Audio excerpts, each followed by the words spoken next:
Coming up in this Fincast, the Black Tetra.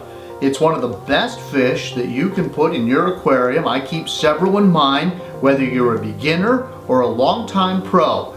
But there are a couple of things you need to know if you want to keep this fish.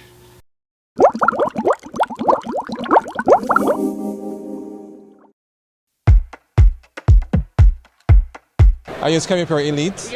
I use it because it really helps to clear the water, especially when I do my water changes. It allows me to do water changes not as frequent. That's what I've found for my own personal use.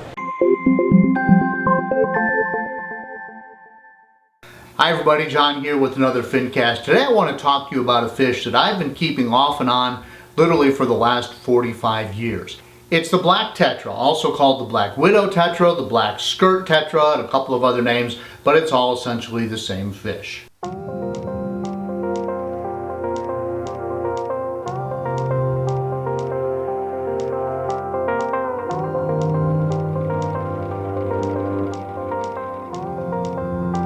This is a common fish. You can buy it at just about any fish store. In fact, I would say every fish store, unless they're sold out. It only costs about $2 and it's extremely common. Now you might see that as a downside. I mean, who wants to keep the same fish that everybody else has in their fish tank? Well, I think there's a good reason to keep it.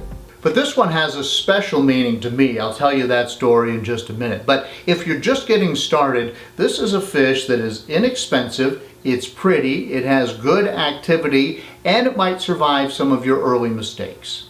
Before this Fincast is over, I'll show you the best water conditions for the fish. I'll talk a little bit about how it gets along with other fish, and you might be surprised there, and a couple of tips to keep them happy in your aquarium that maybe you haven't thought about. As I said, there is a bit of a caution that comes with the Black Tetra. We'll take a look at that as well.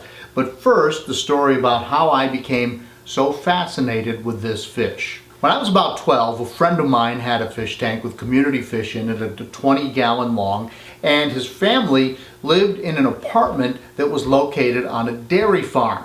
Lots of cows. Well, one of the things that comes along with lots of cows is flies. And there were plenty of flies at his house. Don't judge, that's just what happens when you live near a farm. Be that as it may, we would catch the flies and we would put them in the fish tank to watch the Black Tetra dart up and grab one from the top.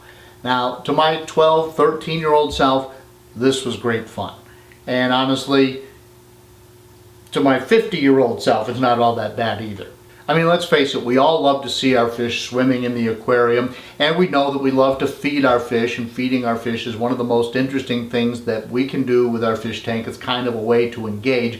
And then you add the added element of taking a common housefly, putting it in the tank, and seeing this fish eat it just like it might in the jungles of the Amazon, and sitting in the cold, stark winters of central New York. This seemed really cool. Speaking of the wild, pretty much any Black Tetra that you buy in an aquarium store probably comes from a pond where it was raised in Florida. But if you were to find a fish from the wild, they originally come from the rivers in Brazil, Paraguay, and Argentina.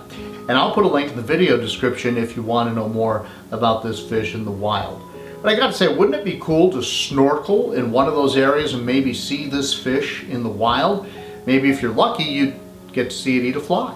In your aquarium, however, these are mostly mid-level to top-level swimmers. Mine appreciate the cover that I provide them in my planted aquarium, but I also have a couple in my demonstration tank, which just has a few decorations and plastic plants, and the Black Tetras do just fine in there. Most people would call this a hardy fish, and I would agree. I've always kept just one Black Tetra by itself with the rest of my community fish in an aquarium, like my buddy on the farm did. But there's a lot of evidence on the internet to suggest that these fish do really well in schools of 5 to 7 fish. And I don't know what it is about schools of fish, but people always say odd numbers work better, and most people don't have room for more than 5 to 7. I actually have room in my 55 right now, and so I'm going to go to the fish store and get a few more fish and put it in there so I have 5 or 7, because I'm curious to see if they swim around in a school. And I will say that when they swim in a school, it's way more interesting than just seeing one kind of sitting in the corner or even kind of moving around through the plants as mine does. But a school of them I think would be more interesting than one. Now I mentioned that there's a threat with this fish, and here's what it is. There's a lot of evidence to suggest that they will nip the fins of fish that have long flowy fins. So I'm talking about your beta or your betta, some people call them, and then also like an angelfish with long flowy fins.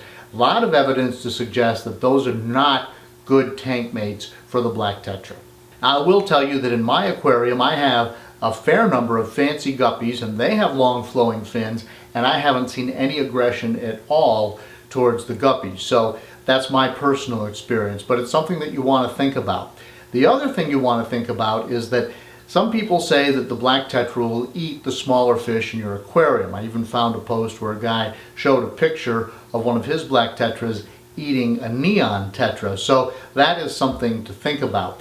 But once again, with my guppies, they're breeding in the aquarium, so I have little tiny fries swimming around, and yes, they do hide in the vegetation a little bit, but I have not seen any attempt by my Black Tetra to eat the baby guppies. But I wouldn't be giving you the complete story on this fish, even my experience with the fish and other people's, if I didn't tell you that you wanted to look out for fish with long flowy fins and other smaller fish that you might not want to keep with it.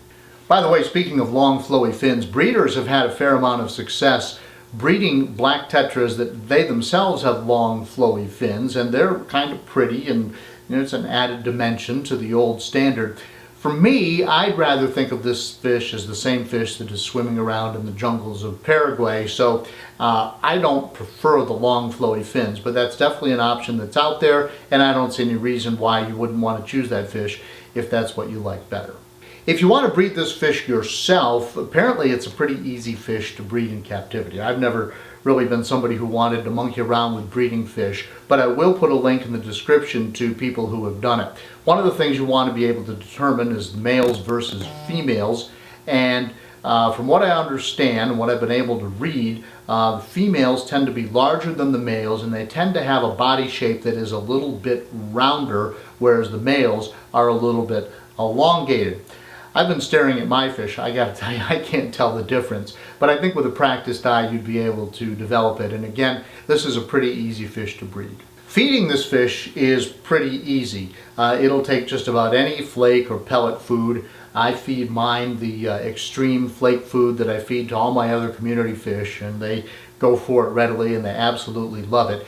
If you want to feed them a live food, you might want to find some mosquito larvae and feed that. Otherwise, frozen food, frozen Daphnia, frozen mosquito larvae would be a great choice.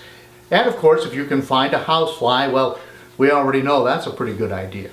Here are some water parameters for the Black Tetra. Again, they are very basic, though I would say that they would prefer the pH to be just a tad on the acid side of neutral, which is consistent with the boggy tannic water where they live in the wild, but they'll do just fine with just about any moderate aquarium parameters. If you like this fish, you might also like the opaline gourami. It's a great tank mate for this fish, and I did a video on that as well. Thanks for watching, and I'll see you in the next Fincast.